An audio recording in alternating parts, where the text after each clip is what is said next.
یعنی ایک دوسرے کی تکلیف کو محسوس کرنا، یہ انسانیت کی معراج ہے، انسانیت کی عظمت ہے۔ اشفاق احمد نے کہا تھا مردہ بندہ جب بندہ فوت ہو جاتا ہے اس پر فاتحہ پڑھی جاتی ہے، اچھی بات ہے، فاتحہ پڑھنی چاہیے، کوئی بندہ فوت ہو گیا ہے، لیکن جس کسی کا احساس فوت ہو جائے اصل تو فاتحہ اس کی پڑھنی چاہیے۔ قرآن مجید میں سورہ نساء کی آیت نمبر 8 ہے جس میں اللہ تعالیٰ کا ارشاد ہے وَإِذَا حَضَرَ الْقِسْمَةَ أُولُو الْقُرْبَى وَالْيَتَامَى وَالْمَسَاكِينَ فَارْزُقُوهُم مِّنْهُ وَقُولُوا لَهُمْ قَوْلًا مَّعْرُوفًا۔ جب کوئی والد فوت ہو جائے اور اس کی وراثت اس کے بیٹوں میں تقسیم کی جا رہی ہو، اس کے ورثاء میں، اس کی بیٹیوں میں، اس کے اہل خانہ میں اس کی وراثت تقسیم کی جا رہی ہو، اسلامی تعلیم کی یہ خوبصورتی ہے کہ تقسیم وراثت کے موقع پر جب اس کا مال تقسیم کیا جا رہا ہے، اس کی جناب جو اس کا اثاثہ ہے اس کو تقسیم کیا جا رہا ہے، اس موقع پر اگر کوئی ایسا بندہ آ جائے جو یتیم ہے، وہ اقربا میں سے ہو، وہ رشتہ داروں میں سے ہو یا غیر رشتہ دار ہو، وہ یتیم ہو، وہ مفلس ہو، وہ نادار ہو، وہ مسکین ہو، وہ تقسیم وراثت کے موقع پر آ جائے تو شریعت مطہرہ کا یہ قاعدہ ہے کہ جب وراثت تقسیم ہو جائے ہر ایک حصہ دار کو اس کا حصہ مل جائے اور وہ اپنے اپنے حصے کو اپنے پاس لے لے، تھام لے، اس پر قبضہ کر لے۔ اس کے بعد وہ جو یتیم، مسکین، مفلسین، نادار، غربا، یتامہ جو یہاں وہاں اکٹھے ہو گئے ہیں تو فرمایا فَارْزُقُوهُم مِّنْهُ، تو ان کو بھی اس میں سے حصہ دو۔ اس کے حقدار نہیں ہے، وہ اس کے مالک نہیں ہے کسی بھی صورت سے، لیکن اسلام یہ کہہ رہا ہے کہ چونکہ اب تقسیم کر رہے تھے تمہیں بھی جو وراثت اپنے والد کے مال میں سے ملی ہے وہ کون سی تمہاری محنت کی کمائی ہے، وہ تو تمہارے باپ کی کمائی ہے، تمہارے والد کی کمائی ہے، اس کی زندگی کا وہ اثاثہ ہے، وہ مال ہے جو کہ تمہیں مفت کے اندر مل گیا ہے، جائیداد کی صورت میں، سونے جواہرات کی صورت میں، مال کی صورت میں، اسباب کی صورت میں،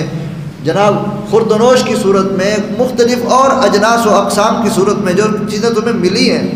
یہ کون سی تمہاری محنت تھی؟ تم نے تو کوئی محنت نہیں کی، یہ تمہارے بابا کی محنت تھی، تمہارے ابا کی محنت تھی، تمہیں مفت میں مل گئی ہے، لہذا اب اس مال میں سے یہ جو غریب، یتیم، مفلس، نادار، کمزور طبقے کے لوگ اس وقت آ گئے ہیں تو اس میں سے ان کو بھی دے دو۔ یہ خوبصورت احساس کا ایک عملی نمونہ ہے۔ اور اگر ان کو اس مال میں سے نہیں دے سکتے تو اسلام کہتا ہے کہ وَقُولُوا لَهُمْ قَوْلًا مَّعْرُوفًا، پھر ان کو دھکے دے کے وہاں سے نہ بھگاؤ۔ اس مال میں سے اگر تم نہیں دے سکتے ان غربا کو، ان یتامہ کو، ان مفلسین، ان ناداروں کو کچھ حصہ نہیں دے سکتے، بے شک نہ دو،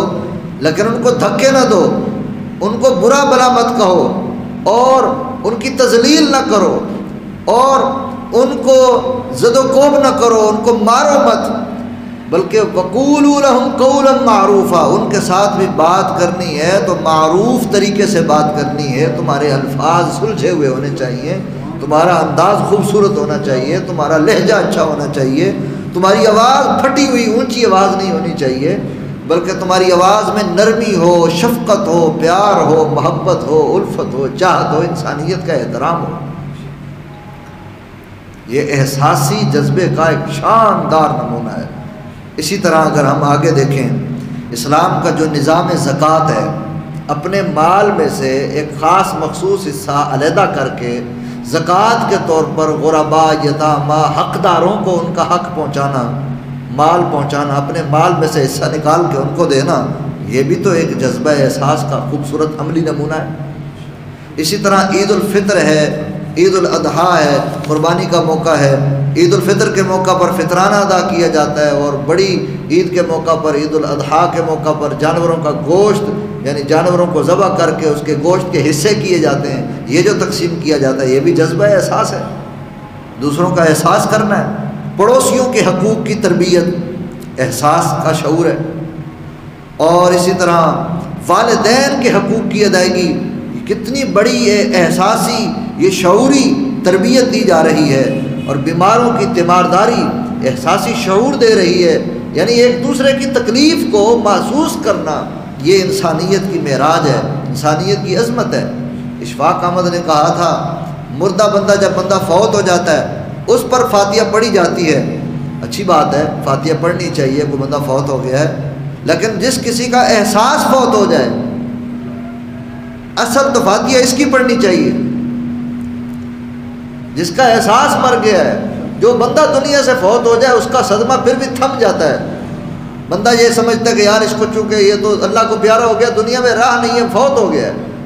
اس کا صدمہ، اس کا غم پھر بھی تھم جاتا ہے۔ لیکن جو زندہ ہو، چل پھر رہا ہو اور پھر بھی وہ بے حس ہو چکا ہو، اس کے اندر احساس کی قوت ہی ختم ہو چکی ہو، تو ایسا بندہ زندہ ہو کر بھی مردوں سے بھی زیادہ وہ تکلیف دہ ہوتا ہے، اس کی جو بے حسی ہے وہ بہت زیادہ تکلیف دہ اور پریشانی کا باعث ہوتی ہے۔